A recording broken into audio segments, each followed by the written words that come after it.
మొదటిగా తిరుపతిలో చిత్తూరు కడప ఉమ్మడి జిల్లాలు పెట్టారు. తదనంతరం కర్నూలు అనంతపురం పెట్టారు.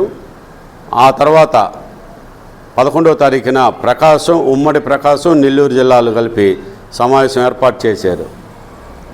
ఈ సమావేశాల ఏర్పాటు తదనంతరం బాలినేని శ్రీనివాసరెడ్డి గారు వారి పుత్రరత్నం కొన్ని వారి నిజ స్వరూపాలు మళ్ళీ బయట పెట్టుకున్నారు. అవి నేను మీ ద్వారా పవన్ కళ్యాణ్ గారికి చేతులు జోడించి చెప్తా ఉన్నాను. ఇక్కడ జరుగుతున్న పరిణామాలు మీరు గుర్తించాలి. అధ్యక్షుల వారు పవన్ కళ్యాణ్ వారు డిప్యూటీ సీఎం గారైన జనసేన పార్టీలో పైసలిస్తే పదవులు బాలినేని పెరట్లో కలుపు మొక్కలాగా కొంతమంది చేరి నియోజకవర్గ ఇన్ఛార్జీలు ఇప్పిస్తామని, మేయర్ పదవులు ఇప్పిస్తామని, పార్లమెంట్ అధ్యక్ష పదవులు ఇప్పిస్తామని వారి కొడుకు ఆధ్వర్యంలో ఒక టీముని 6 జిల్లాలే కాదు రాష్ట్రంలో మిగతా జిల్లాల్లో ఎవరైతే పైసలు ఇచ్చి పదవులు కోరుకుంటారో వారిని ఆకట్టుకునే పనిలో ఉన్నారు. ఇది నేను తీవ్రంగా ఖండించాను. పత్రిక మీ ద్వారా కూడా మరొకసారి నేను ఖండిస్తున్నాను కూడా. పవన్ కళ్యాణ్ గారు జనసేన పార్టీలో సామాన్యుణ్ణి అందలం ఎక్కిస్తాను, సామాన్యుణ్ణి రాజకీయ నాయకుడిని చేస్తాను, లబ్బర్ చెప్పులు వేసుకునే వ్యక్తిని చట్టసభలో పంపిస్తానంటే బాలినేని శ్రీనివాసరెడ్డి గారు వారి పుత్రరత్నం గతంలో కాంగ్రెస్ పార్టీలో ఇదే విధంగా చేశారు, వైసీపీలో ఉన్నప్పుడు ఇదే విధంగా చేశారు. ఇన్ఛార్జీలు ఇప్పిస్తాము, ఎమ్మెల్యేలు ఇప్పిస్తాం, ఎమ్మెల్సీలు ఇప్పిస్తామని ఇప్పుడు కూడా తను పందా మార్చుకోకుండా జనసేన పార్టీని తాకట్టు పెడతానికి ప్రకాశం జిల్లాలో చాలామంది ఎన్ఆర్ఐలకి పారిశ్రామికవేత్తలకి ఇన్ఛార్జీలు ఇప్పిస్తామని, పార్లమెంట్ అధ్యక్షులు ఇప్పిస్తామని బేరసారాలు నడుపుతూ ఉన్నారు. వారి టీము అతని దగ్గర ఎప్పుడు ఒక టీం ఉంటుంది, ఆ టీము ద్వారా కార్యక్రమాలు చేస్తుంటారు. అతను మనం నేరుగా అడిగినప్పుడు అవునా నాకేం తెలియదని సింపుల్గా అబద్ధం ఆడుతుంటాడు. అతనికి అలవాటే, కొడుకు మీద కూడా ఒట్లేస్తుంటాడు. అది చేసి తప్పులు చేసి కూడా కొడుకు మీద ఒట్లేసే గనుణ్ణి నేను బాలినేని శ్రీనివాసరెడ్డి గారినే చూశాను.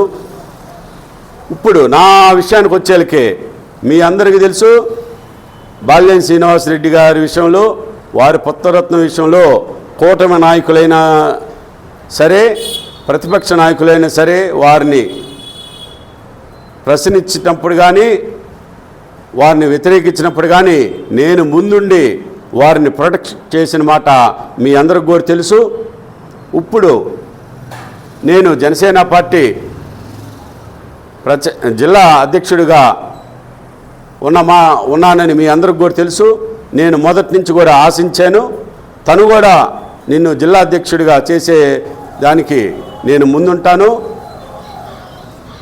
అని చెప్పడం జరిగింది. మా ఇద్దరి మధ్య కమిట్మెంట్ జరిగింది.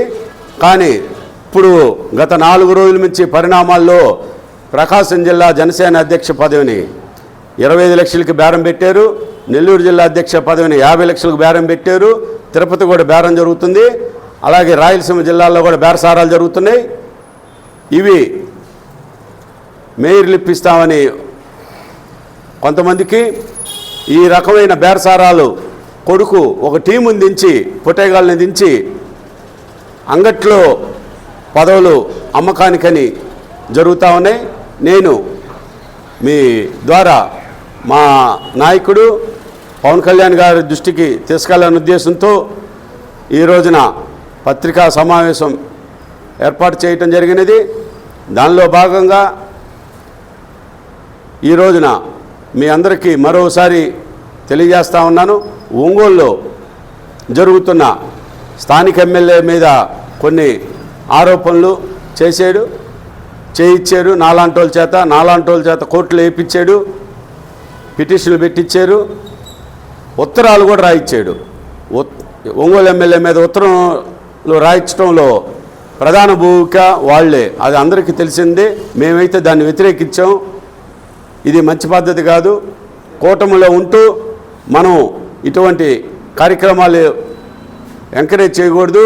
చేసే వాళ్ళైనా మీరు మందలియాలని చెప్పడం జరిగింది. దాన్ని అతను అతని పుత్రరత్నం పెడచవిని పెట్టి ఈ రకమైన ఆర్థిక లావాదేవీలకు పాల్పడుతూ అతని నిజ స్వరూపాన్ని కాంగ్రెస్ వైసీపీలో చేసిన విధంగా జనసేన పార్టీలో కూడా చేస్తూ ఉన్నాడు. అది చాలా బాధాకరం. దాన్ని నేను తట్టుకోలేకే ఈరోజు నేను పత్రికా ముఖంగా మీ దగ్గరికి రావాల్సి వచ్చింది. అలాగే ఉండే లింగమనేని రమేష్ అయితేమి, తాళ్ళూరు రాము అయితేమి, బాలినేని శ్రీనివాసరెడ్డి గారిని ఎంకరేజ్ చేస్తూ పవన్ కళ్యాణ్ గారి దగ్గర వీరి అన్నీ మోస్తూ నిన్న లింగమనేని రమేష్ గారు సీఎం గారిని కల్పించారు. లింగమనేని రమేష్ గారు సీఎం గారిని కలిసి వచ్చిన తర్వాత బాలినేని శ్రీనివాసరెడ్డి గారు బయటకు వచ్చి ఒంగోలు నాదే, 2 నెలల్లో నేను మంత్రిని అవుతున్నానని అందరికీ చెప్పడం జరిగింది. 2 నెలల్లో మంత్రి ఎట్ట అవుతారో, ఒంగోలు ఆయన ఎట్ట అవుద్దో అర్థం కావట్లేదు. కూటమిలో ప్రస్తుతం ఎమ్మెల్యే ఉన్నారు. కూటమిలో ఇటువంటి రచ్చపెట్టి అతను హైదరాబాదు పొద్దున్నే వస్తాడు, సాయంత్రానికి వెళ్తారు. రచ్చబెట్టి చేస్తున్నారు. ఇది మంచి పరిణామం కాదు. కూటమిలో బాలినేని లాంటి కంటకుడిని పవన్ కళ్యాణ్ గారు గుర్తించి దూరంగా పెట్టాలని మీ మీడియా ద్వారా నేను తెలియజేస్తా ఉన్నాను.